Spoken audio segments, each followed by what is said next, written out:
तो गुरु का एक नया गोचर होने जा रहा है और तारीख है 5 दिसंबर 2025। और इस बार का गुरु का गोचर कई मायनों में खास है, क्योंकि देखिए गुरु इस साल तीसरी बार राशि बदलने वाले हैं और ठीक 2026 के शुरू होने से पहले गुरु का इतना महत्वपूर्ण गोचर कुछ बड़ी घटनाओं की तरफ इशारा कर रहा है।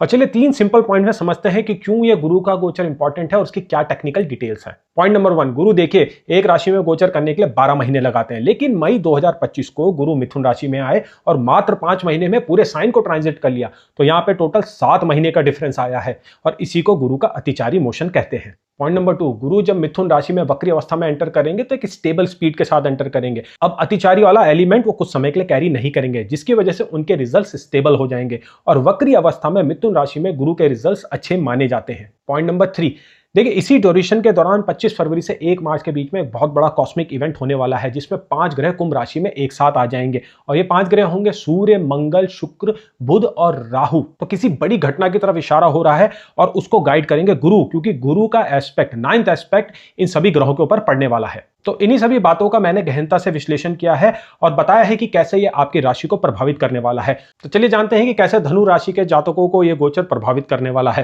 और ये भी जानेंगे कि कैसे आप इसका भरपूर लाभ उठा सकते हैं। तो धनु राशि वालों, धनु लगन वालों, गुरु आपके लिए लग्नेश है, सबसे इंपॉर्टेंट प्लैनेट है और अपने इस गोचर के दौरान गुरु 8वां घर छोड़ के अब आपके 7वें घर में आ जाएंगे। 7वां घर आपके रिलेशनशिप का होता है, आपके पार्टनरशिप का होता है और कोई भी प्लैनेट जब 7th हाउस में आता है ना तो सामने वाले हाउस को देखता है। सामने वाला कौन सा हाउस है? वो है 1st हाउस, लगन। तो इस गोचर के दौरान आपका लगन बली होने वाला है, लगन मजबूत होने वाला है और गुरु देखिए अपनी वक्री अवस्था में बहुत अच्छे रिजल्ट देते हैं। इनफैक्ट एकमात्र वो ऐसे प्लैनेट हैं जो अपनी वक्री अवस्था में अच्छे रिजल्ट देते हुए पाए गए हैं। और वक्री अवस्था के दौरान कोई भी प्लैनेट जो होता है ना, उसका चेस्ट बल बढ़ जाता है, उसकी रिजल्ट देने की क्षमता बढ़ जाती है।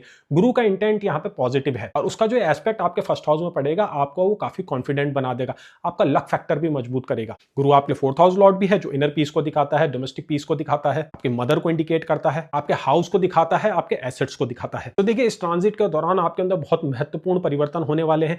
आप अंदर से ट्रांसफॉर्म होंगे इस गोचर के दौरान। ये गोचर 5 तारीख को शुरू हो रहा है और 10 मार्च तक वैलिड है। इस ड्यूरेशन में बहुत बड़े बड़े बदलाव होंगे आपके आसपास के एरिया में। आपके सीनियर्स आपकी तरफ बहुत अच्छा एटीट्यूड दिखाएंगे, लोगों का नजरिया आपको देखने का बदलने वाला है, क्योंकि देखिए गुरु आपके लगन को बलशाली करेगा, आपके अंदर वो विजडम लाएगा, आपके अंदर वो नॉलेज लाएगा, आपको वो इवन डिप्लोमेटिक भी बनाएगा, क्योंकि गुरु इस बार जेमिनी साइन में है। जेमिनी साइन का डिप्लोमेसी में बहुत इंपॉर्टेंट रोल होता है। वक्री अवस्था में क्या होता है, हम पुराने जन्मों के कर्मों को भी यूटिलाइज करने लग जाते हैं और गुरु यहाँ पे आपके अच्छे कर्मों को एक्टिवेट करने वाला है। तो अभी तक आप जिन प्लान्स में काम कर रहे थे, जो आपके एफर्ट्स थे, वो रंग दिखाने लगेंगे, रिजल्ट्स मिलेगा, पॉजिटिव पे पॉजिटिव रहेगा। इवन दो आपकी महादशा, अंतरदशा और आपके 7th हाउस में कौन से प्लैनेट बैठे हैं वो भी मैटर करने लगेंगे। फिलहाल तो देखिए आप शनि की जो है ना ढैया से पीड़ित है, क्योंकि शनि आपके 4th हाउस में एस्पेक्ट कर रहा है। अब एक बात यहाँ पे ये ध्यान दीजिए, शनि का एस्पेक्ट 1st हाउस में पड़ रहा है, जो कि आपको काफी स्लो बना रहा है। इवन दो आप शनि मार्गी हो चुके हैं, तो शनि का जो मेलेफिक इन्फ्लुएंस है, ढैया का जो मेलेफिक इन्फ्लुएंस है, वो कम हो जाएगा। अब गुरु भी आपके 1st हाउस को देखेगा, यानी कि जो डबल ट्रांजिट है वो आपके 1st हाउस के ऊपर पड़ने वाला है। डबल ट्रांजिट सैटर्न और जुपिटर का जब भी 1st हाउस पे पड़ता है, बहुत ही महत्वपूर्ण समय होता है। ये वो समय होता है जब आपके हॉरोस्कोप के राजयोग और धनयोग एक्टिवेट होते हैं। ये वो समय होता है जब आप खुद को समझने लग जाते हैं, खुद को जानने लग जाते हैं। आपका हॉरोस्कोप पूरी तरीके से इन गोचरों के बाद ही एक्टिवेट होता है। अगर आपकी उम्र 35 से ऊपर है, 36 से ऊपर है, तो ये ट्रांजिट आपके लिए और फेवरेबल वे में वर्क करने लगेंगे, क्योंकि आपके काफी प्लैनेट सब मैच्योर हो चुके होते हैं। बहुत ही महत्वपूर्ण टाइम है आपके लिए। देखिए 2026 में जब आप एंटर करेंगे, आपका लग्नेश जो है ना वक्री अवस्था में आपके ही लगन को देख रहा होगा। तो धनु राशि वालों के लिए सबसे इंपॉर्टेंट फेज है, इवन क्रिटिकल फेज भी है। लाइफ में आगे क्या होना है ये गोचर काफी कुछ डिसाइड करेगा, क्योंकि 2 जून के बाद तो देखिए गुरु फिर से एक्सॉल्टेड होने वाले और इस बार स्टेबल वे में एक्सॉल्टेड होंगे। लास्ट टाइम की तरह नहीं कि छोटी सी ड्यूरेशन के लिए एक्सॉल्टेड हुए थे और कुछ खास रिजल्ट नहीं मिले थे। तो 2026 बहुत इंपॉर्टेंट है आपके लिए और उसमें गुरु का ये गोचर उसको गाइड करने वाला है। आपको अपने स्पाउस से गेन्स हो सकते हैं, बिजनेस पार्टनरशिप में आपको गेन्स हो सकते हैं, कोई भी इशू आपके मैरिज में चल रहे थे वो रिजॉल्व हो जाएंगे। और इस बार जिन भी इशूज को आप जीतेंगे ना, उनमें लक का कम, आपके खुद के एफर्ट ज्यादा मैटर करेंगे। आपके अंदर वो विजडम आएगा कि कैसे सिचुएशन को रिजॉल्व करना है। आप लोगों से पूछेंगे, आप लोगों से सलाह लेंगे। लकीली आपको सही सलाह और सही लोगों का साथ मिलेगा, एसोसिएशन मिलेगा। अगर आप कोई बिजनेस स्टार्ट करना चाहते हैं तो ये उसके लिए बहुत इंपॉर्टेंट पीरियड है।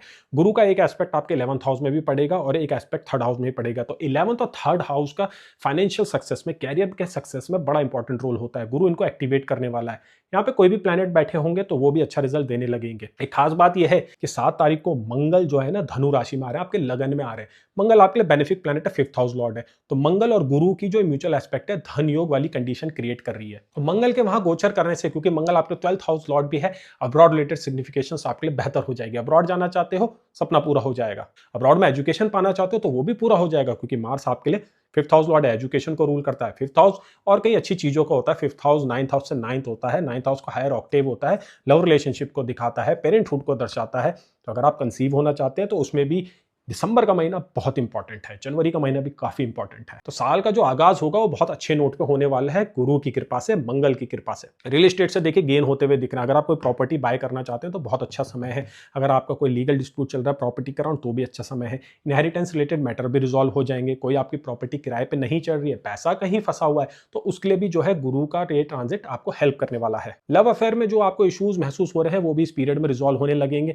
आप अपने लव अफेयर को, अपने लव रिलेशनशिप को मैरिज में कन्वर्ट कर लेंगे। और एक खास ड्यूरेशन आ रही है 25 फरवरी से 1 मार्च के बीच में, जहां कुंभ राशि में 5 प्लैनेट आने वाले हैं, राहु, सूर्य, मंगल, शुक्र और बुध। तो कुंभ राशि आपके 3rd हाउस ऑफ करेज में राइज होती है। तो आपका करज जो है ना काफी एम्पलीफाई हो जाएगा, काफी वेग के साथ आप कम करने वाले, कुछ बड़ा फैसला आप इस ड्यूरेशन में लेने वाले हैं। फॉर्चुनेटली गुरु के एस्पेक्ट से क्या होगा कि वो फैसला सही डायरेक्शन में जाएगा, बड़े बुद्धिमानी के साथ होगा, इंपल्सिव नहीं होगा। शुरुआत में लगेगा कि आप इंपल्सिव हो रहे हैं, लेकिन गुरु उसको कंट्रोल करने लग जाएगा, जिस वजह से रिजल्ट काफी अच्छे होंगे। अगेन आपकी महादशा और अंतरदशा मैटर करने वाली है, और भी गोचर इसमें मैटर करेंगे, जिनके ऊपर मैं वीडियो बनाऊंगा। तो अगर आप इन वीडियोज से इंफॉर्मेशन लेना चाहते हैं, अपनी लाइफ को प्लान करना चाहते हैं, तो चैनल को सब्सक्राइब कीजिए, वीडियो को लाइक कीजिए। 2026 के राशिफल भी बहुत जल्दी अपलोड होने वाले हैं, जिसमें काफी डिटेल में हर राशि के लिए बताया गया है कि कैसे 2026 का साल जाने वाला है। तो अगेन चैनल को सब्सक्राइब कीजिए। अब इस ट्रांजिट का एक महत्वपूर्ण पहलू यह है कि इस ड्यूरेशन के दौरान काफी प्लैनेट एक्सॉल्टेड होंगे। इवन मार्स जो मैंने बताया आपके लिए बेनिफिक प्लैनेट है, वो एक्सॉल्टेड हो जाएगा। वीनस भी इसी ड्यूरेशन के दौरान एक्सॉल्टेड होगा। सन भी एक बार एक्सॉल्टेड होने वाला है।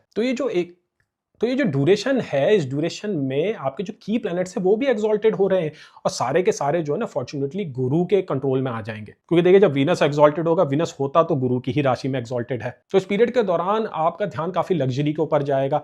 आप अपनी इमेज में एक मेकओवर करेंगे, आप नए नए सामान खरीदेंगे, आपका स्टाइलिंग चेंज होगी, आपका बात करने का तरीका भी बदल सकता है। और जो चेंजेस होंगे वो पॉजिटिव चेंज होंगे। गोचर के दौरान लग्नेश की लगन में ही दृष्टि लाइफ का वो फेज होता है जिसमें आप ऐसे फैसले लेते हैं जो आपके फ्यूचर को भी डायरेक्टली इंपैक्ट करता है। और ये गोचर देखिए 12 साल बाद आएगा। तो इस गोचर को आप बहुत अच्छे से प्लान कीजिए, इसके रिजल्ट्स को समझिए, क्योंकि बहुत इंपॉर्टेंट गोचर है ये आपके लिए। लग्नेश का गोचर मैंने वीडियो के शुरुआत में ही बताया था, सबसे इंपॉर्टेंट माना जाता है। और अगर आप जुपिटर की महादशा में तो आपके लिए तो ये डबल ट्रिपल इंपॉर्टेंट हो जाएगा। हेल्थ मैटर्स में गुरु देखिए नंबर 1 प्लैनेट है आपके लिए, आपकी हेल्थ को वो रूल करता है। तो इस वक्री अवस्था के दौरान अगर आप किसी हेल्थ इशू से गुजर रहे हैं तो आपको उनका सॉल्यूशन मिलने लग जाएगा। और मेडिसिन अगर अब तक काम नहीं कर रही थी, कोई हेल्थ इशू आप डायग्नोस नहीं कर पा रहे थे, आपको अच्छे डॉक्टर नहीं मिल रहे थे, आपको फाइनेंसेस नहीं मिल रहे थे, तो इस पीरियड में वो इश्यूज रिजॉल्व होने लग जाएंगे। आप लाइफ को बेहतर तरीके से एंजॉय कर पाएंगे। आपके अंदर ऐसे पॉजिटिव डेवलपमेंट्स होंगे जो आपको हेल्प करेंगे लाइफ को एंजॉय करने को लेके। तो मेंटल हेल्थ में काफी अच्छा इंप्रूवमेंट होते हुए दिख रहा है। गुरु एक फिलोसफिकल प्लैनेट है, गुरु ऑप्टिमिज्म का कारक है, गुरु अपॉर्चुनिटी का भी कारक है। तो गुरु आपको अलाउ करेगा कि आप अपनी लाइफ को फुलेस्ट तरीके से जी सकें। तो डिप्रेशन, एंग्जाइटी, ओसीडी, किसी भी प्रकार का फियर है वो इस पीरियड में रिजॉल्व हो सकता है अगर आप सही टेक्निक को फॉलो करें। और वो टेक्निक्स हैं स्पिरिचुअलिटी की टेक्निक्स, योगा की टेक्निक्स, अच्छी बुक्स पढ़ना, अच्छी बातें सुनना और अच्छे लोगों के साथ एसोसिएशन करना। आज के इस टेक्नोलॉजी के दौर में, खासकर तब जब राहु अपने ही साइन में, अपने ही नक्षत्र में है, तो इन्फॉर्मेशन को एक्सेस कर पाना काफी इजी हो गया है। और गुरु अब उस इन्फॉर्मेशन को कंसोलिडेट करके और सही तरीके से आपके सामने लेके आएगा। नॉलेज एक्वायर करने के लिए ये पीरियड बहुत ही इंपॉर्टेंट है। उस नॉलेज से आपके अंदर बहुत अच्छा ट्रांसफॉर्मेशन भी होने वाला है। तो हेल्थ के मद्देनजर काफी इंपॉर्टेंट ट्रांजिट है। इवन दो अगर आप डायबिटीज से पीड़ित हैं या आपकी फैमिली में किसी को भी डायबिटिक है या आपके अंदर डायबिटिक जेनेटिक्स डॉर्मेंट हो रखे हैं, तो इस पीरियड में वो एक्टिवेट देखिए हो सकते हैं। थोड़ा सा सावधान रहिएगा, क्योंकि देखिए यहाँ पे सैटर्न आपके 4th हाउस में रहते हुए असेंडेंट को देख रहा है। तो अपने डाइट पर थोड़ा सा कंट्रोल रखिएगा। मीठा खाने का आपको काफी मन होगा, थोड़ा सा वेट इंक्रीज हो सकता है कुछ लोगों के केस। अगेन डिपेंड करेगा आपकी महादशा अंतरदशा कैसी चल रही है और नेटल हॉरोस्कोप का स्ट्रक्चर कैसा है। लेकिन फिर भी ये ट्रांजिट लाइफ के सारे एरिया में पॉजिटिव लग रहा है। कोई भी सवाल है, कोई भी जवाब आप जानना चाहते हैं तो मुझे कमेंट सेक्शन में लिखिए। आपको कंसल्टेशन चाहिए तो आप मुझे नीचे दिए हुए नंबर पर व्हाट्सएप कर सकते हैं। आपको वैदिक एस्ट्रोलॉजी के लेसन्स पढ़ने हैं, वैदिक एस्ट्रोलॉजी सीखनी है, तो आप thevedicahoroscope.com में विजिट कर सकते हैं, जिसको मैंने 2015 में स्टार्ट किया था। और उसमें मिलियंस ऑफ लोगों ने काफ़ी आर्टिकल्स पढ़े हैं और काफ़ी पॉपुलर रही है ये वेबसाइट। और चैनल को सब्सक्राइब कीजिए और इस वीडियो को लाइक कीजिए। बहुत जल्दी नए नए अपडेट्स आते रहेंगे। बहुत जल्दी मिलेंगे नए वीडियो के साथ। तब तक के लिए नमस्कार।